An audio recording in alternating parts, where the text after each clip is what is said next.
Mother की case history पढ़ी है।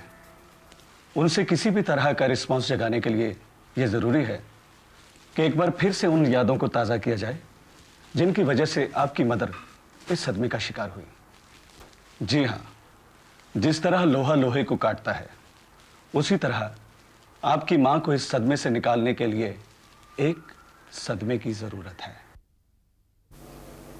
तो क्या करना चाहते हैं आप? मेरे ख्याल से यदि मिस्टर विशाल को आपकी मदर के सामने लाया जाए तो What? जी हाँ, आपकी मां के सदमे की वजह आपके घर की तबाही है और अपने घर की तबाही की वजह वो मिस्टर विशाल को मानती है। मुझे उम्मीद है कि यदि मिस्टर विशाल को उनके सामने लाया जाए तो उनके बेजान दिमाग में जान आ सकती है। आपने ये सोच भी कैसे लिया कि जिस आदमी की वजह से मेरा घर खंडहर बन गया, उस आदमी का साया तक मैं अपनी मां पर पड़ने दूंगी? बट मिस किरण, मैं कुछ नहीं सुनना चाहती डॉक्टर। आपको तो उम्मीद है कि विशाल के आने से मामा की तबीयत ठीक हो जाएगी, लेकिन मुझे तो पूरा यकीन है कि विशाल का नाम भी अगर मामा के कानों तक पहुंचा तो उनकी हालत और बिगड़ जाएगी। जिस आदमी ने उनकी बेटी के जज्बातों के साथ बरसों तक खिलवाड़ किया, जिस आदमी की वजह से उनका सुहाग लुट गया, उस आदमी को मैं मामा के सामने कभी नहीं आने दूंगी। लेकिन आपकी मां की बेहतरी के लिए मिस्टर विशाल ही एक रास्ता है। अब आपको ही ये फैसला करना है कि आप अपनी मां से ज्यादा प्यार करती हैं या मिस्टर विशाल से नफरत।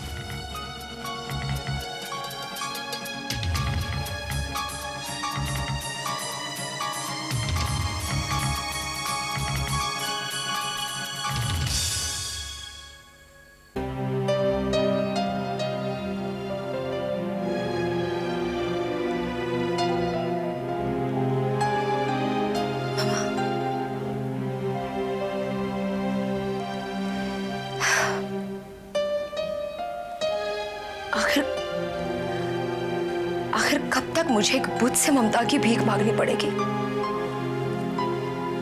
कब तक एक गूंगी तस्वीर से बेटी पुकारने की फरियाद करनी पड़ेगी? मामा, तुम्हारा तो सिर्फ दिमाग सदमे का शिकार हुआ है। मेरी तो पूरी जिंदगी सदमा बनकर रह गई है। जब भी मैं किसी खुशी की तरफ कदम बढ़ाने लगती हूँ, मुझे तुम्हारा ख्याल आता है मम, और मैं अपने आप को गुनहगार समझने लगती हूँ। वो एहसास मुझे बार बार ताने मारता है कि वहां तुम्हारी माँ सदमे में पड़ी है और तुम खुश होना चाहती हो, मुस्कुराना चाहती हो। हर हंसी के बाद मुझे उस हंसी का घंटों तक अफसोस मनाना पड़ता है मम। अगर तुम्हें मुझसे प्यार है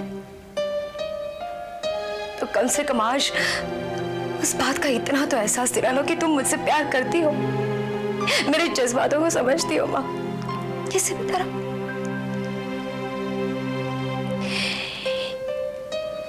वरना मैं यहाँ तुमसे मिलने कभी नहीं आऊंगी माँ। मैं यहाँ फिर कभी नहीं आऊंगी।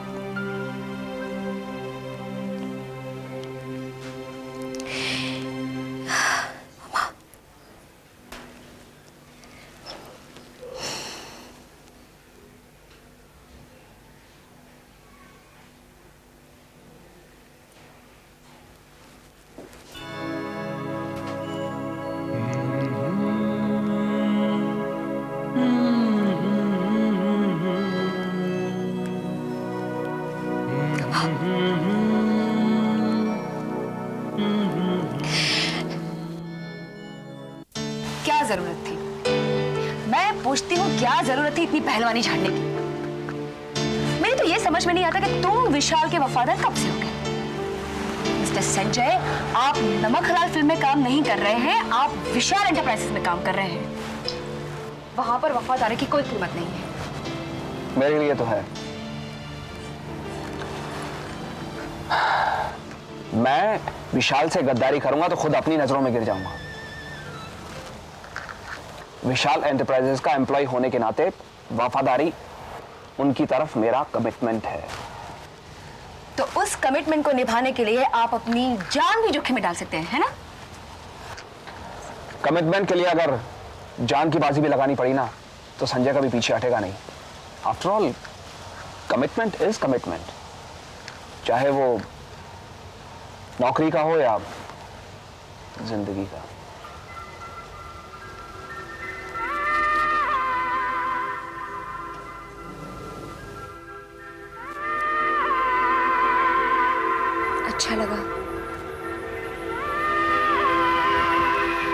अच्छा लगा ये जानकर कि आज भी दुनिया में ऐसे लोग हैं जो कमिटमेंट की अहमियत जानते हैं। लेकिन संजय, 9 से 5 की नौकरी में और पूरी जिंदगी के कमिटमेंट में बहुत फर्क है। बोलता हर कोई है, निभाता कोई नहीं।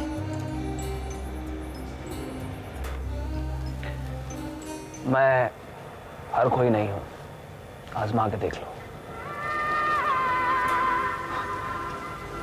क्या सोचने लगी?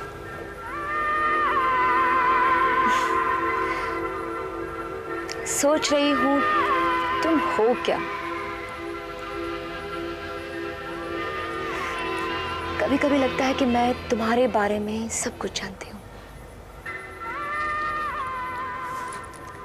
और कभी कभी लगता है कि मैं तुम्हारे बारे में जानती ही कितना हूँ। ठीक है, आज मैं तुम्हें अपने बारे में सब कुछ बता देता हूँ। मेरा असली नाम है डाकू मंगल सिंह। मैं दिन में काम करता हूँ और रात को लोगों के घर लूटता हूँ। साल में 3 महीने जेल में कंचे खेलता हूँ, और जब दिल उठ जाता है तो जेलर का खून करता हूँ, बाहर निकल जाता हूँ। अब तक 21 जेलरों को मैं परलोक पहुंचा चुका हूँ, और इस साल के एंड तक 25 का स्कोर पूरा करने का इरादा है। 25? मेरी फेवरेट डिश है आदमी का दिमाग। और you know what my favorite drink is? What my favorite drink is? It's blood. मैं एक मुजरिम हूँ, अभी अभी 14 साल की सजा काट के आया हूँ, और पिछले महीने मैं फिर जेल गया था क्योंकि एक लड़की को मैंने छेड़ा था, और उसके बाद मैंने उस जेलर का खून किया और वहां से भाग निकला।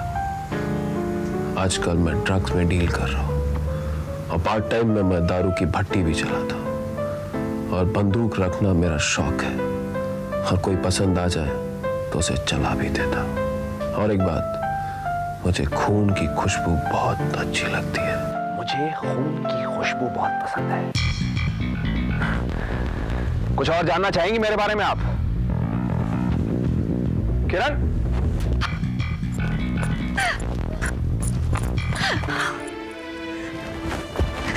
किरण? किरण? कम ऑन यार, मैं तो मजाक कर रहा था, और तुम सीरियस हो गई? Leave me alone. तुम जाओ यहाँ से संजय, तुम जाओ। Okay. You take care.